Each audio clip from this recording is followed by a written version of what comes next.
actual goal, which I think is really, really important, and something that's largely overrated. But so we'll get back into a little quick, small technical piece. We talk a lot. We talk a lot about. We talk a lot about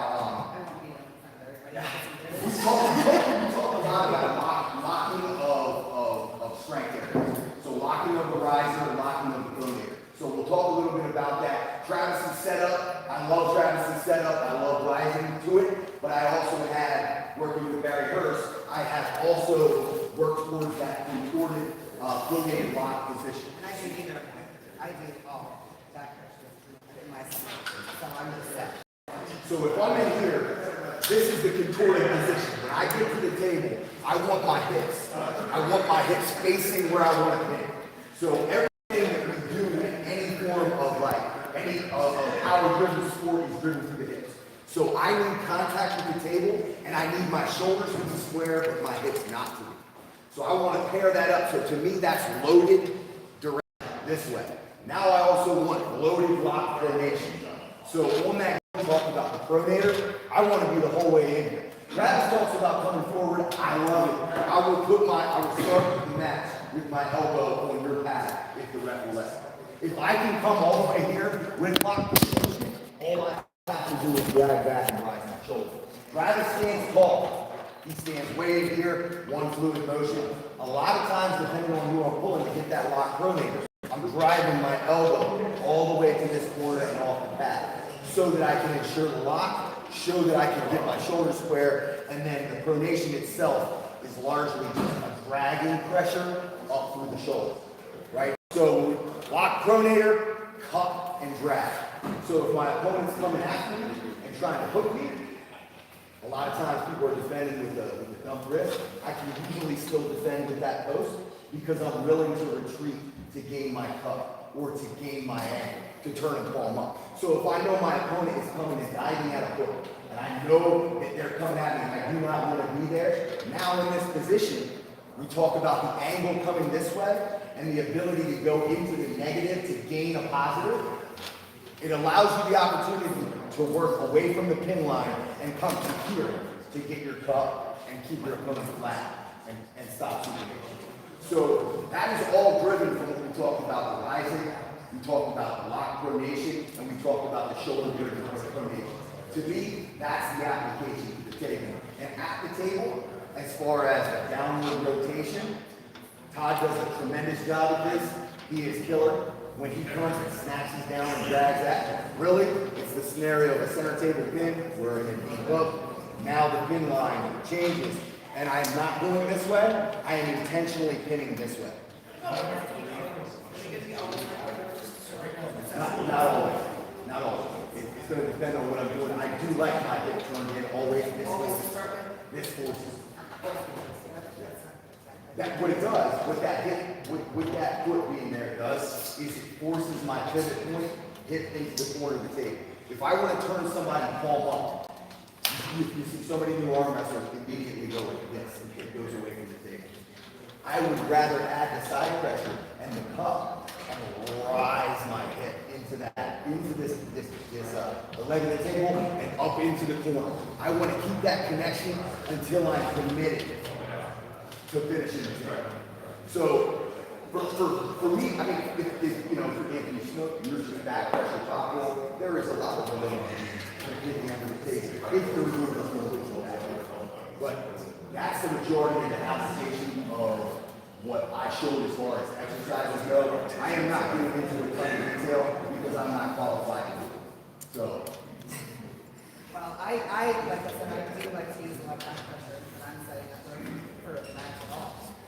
So I set up nice and straight, and like I said before, I'm not as fast as most of my opponents. So I have set and locked it. Like if Alexandra was going to hit me, like she's going to pull me, she's definitely hit me. She's super fast and strong. But if I can stop her right here and have my back, have my hip, everything in there, I can really stop her right here. And then from there I can do what I gotta do, whether it's a hook or top roll, anything. So that keeps the other shoulder, right?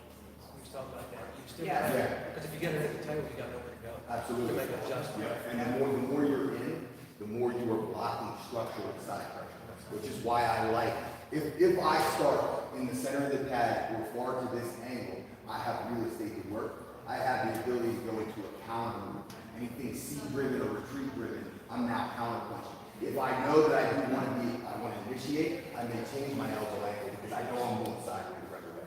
But for me, if it's a person I don't know, or I'm feeling somebody out, this allows me, an elbow point right here, allows structural blocking. It allows my shoulder to be in, and then with back pressure coming this way.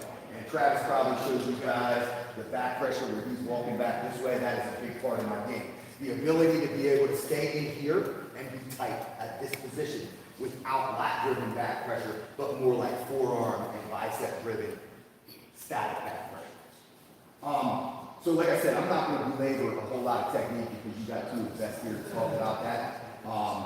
But I think the one thing that both Michelle and I are qualified to talk to is kind of the amount of time that it requires to be put in. So in 4 years, I can't tell you how many hours I've logged.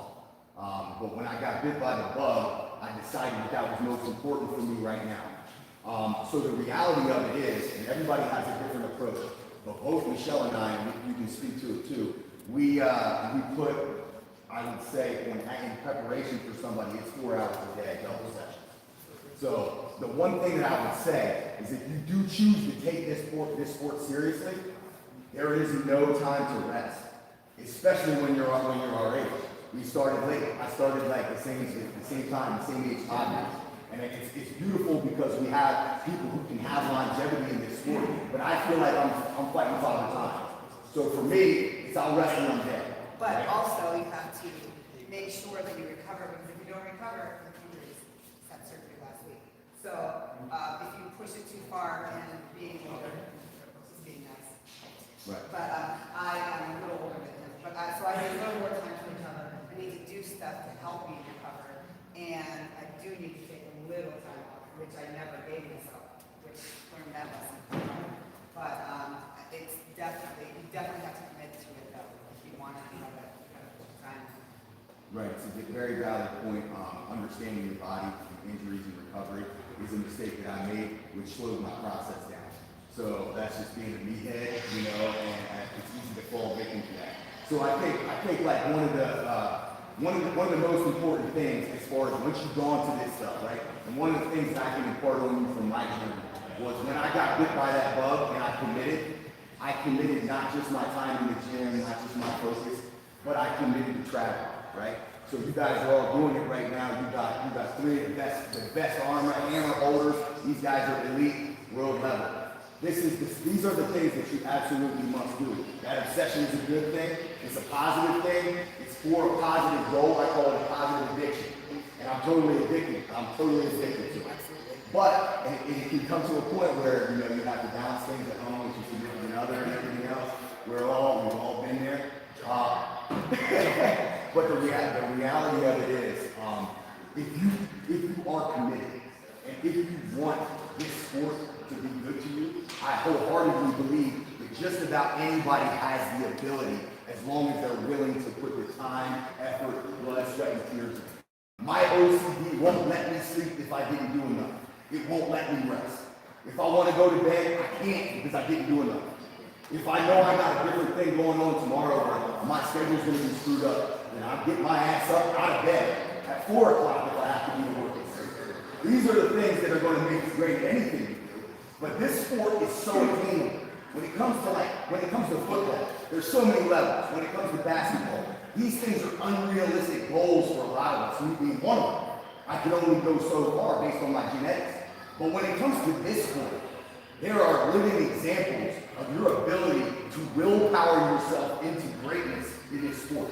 And I believe that every human being in here has that ability to find that niche. Absolutely. Like I have had a couple different cancers, and so I've been down. I couldn't get out of bed. And my husband had a good friend of ours, Barbara, had me try it, and I tried it one time, and I absolutely loved it. It's what got me out of bed and got me moving again. Because I was in the gym all the time, and there's a time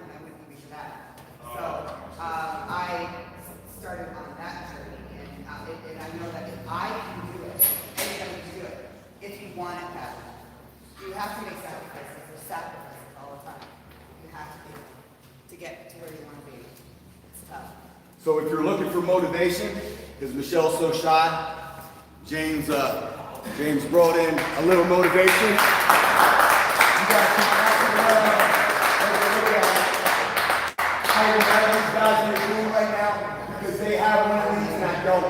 And they all have given one part of the roadmap to get to one of them. So every time I'm blessed enough to be in the presence of these guys, you think one more, this is what you did. Michelle, I don't know if you have anything else, but that's all I got. Thank you guys. Thanks again for having me.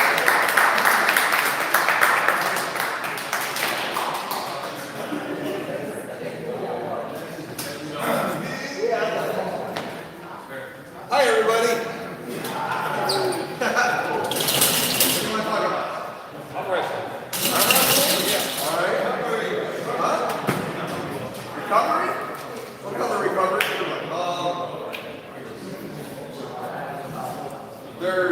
There's a mix here. Beginners and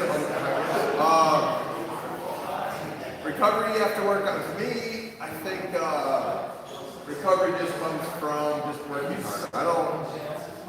That's a good one when you talk about, let's hit recovery in 2 ways, right? Recovery from, what, your table time? Or what are we recovering from? Arm wrestling.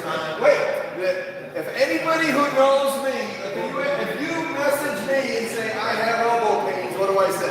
So I don't want to hear about elbow pains anymore. We don't have that prescription. But tournaments do beat the hell out of you, right? My theory on recovery is you get into the gym and you train as hard as you can as soon as you can. All right? Relative time between the rest